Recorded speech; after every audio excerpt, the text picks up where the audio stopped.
ওরকম কোনো কিছু পাইনি। আমরা প্রাথমিকভাবে বললাম যে আমরা আসলে তথ্যপত্র বিশ্লেষণ করে আমরা তাৎক্ষণিক ঘটনার সঙ্গে জড়িত, আমি বারবার বলতেছি, তাদেরকে অ্যারেস্ট করছি।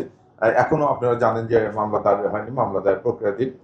মামলা দায়ের হলে আমরা এই মামলা নিয়ে তদন্ত করে আমরা এই বাকি যে জিনিসগুলো দেখছেন এর সঙ্গে কারা কারা জড়িত, কোনো রাজনৈতিক দ্বন্দ্ব আছে বা অন্য কোনো দ্বন্দ্ব আছে কিনা এগুলো আমরা সব খতিয়ে দেখব। আমি আবারও আপনাদেরকে বলতেছি যে এখনো মামলা দায়ের হয়নি। আপনি বোঝেন যে ঘটনা ঘটার সঙ্গে সঙ্গে আমরা কারা ঘটনাটা ঘটেছে, এবং দেখেন ঘটনা ঘটায় এরা এখান থেকে নেত্রকোনা চলে গেছে তা সরি ময়মনসিংহ চলে গেছে।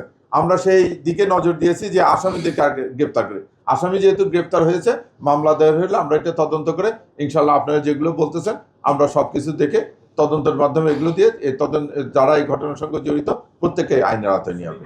না না না না না, এটা থানা, এটা আপনি ভুল করছেন। এটা থানা কয়েকজনকে আটক করেছে, আমরা এদেরকে তো ময়মনসিংহ থেকে অ্যারেস্ট করে নিয়ে এসেছি। তাদের স্থায়ী ঠিকানাটা ওখানে।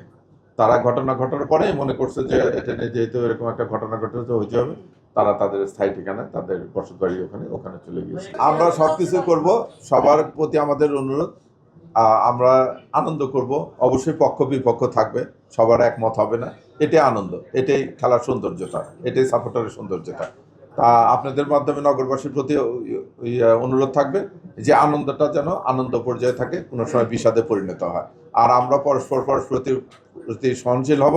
আমরা ওই যেটা বলি যে অপোজিট পক্ষকে আমরা মেনে নেব। খেলায় হার জিত থাকবে, যেটা হোক। আমি আমারটা নিয়ে আনন্দ করব, অপরকেও তার সুযোগ দিতে হবে তারটা নিয়ে আনন্দ করার জন্য।